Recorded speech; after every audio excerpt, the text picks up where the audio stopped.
makilala. Buhay ko'y nag-iba.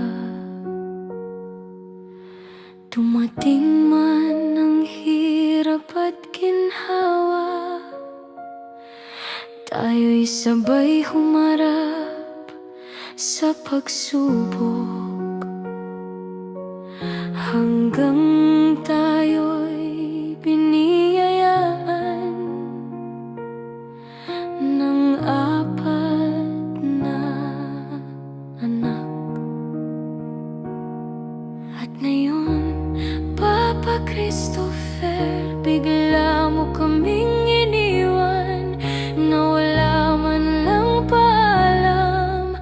Ngayon, Papa Christopher, hirap at bighati ang aming nadarama. Lungkot ang bumabalot sa amin ng iyong mga anak.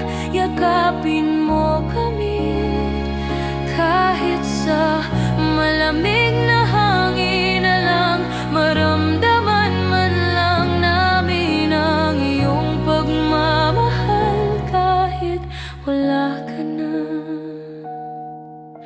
Mahal na mahal na mahal kita, Ibes. Alam kong mayroon kang pangarap sa amin.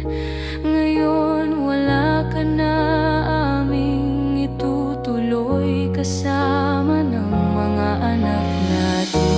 Ngayon alam kong masaya ka na, Papa naming Christopher. Kasama mo na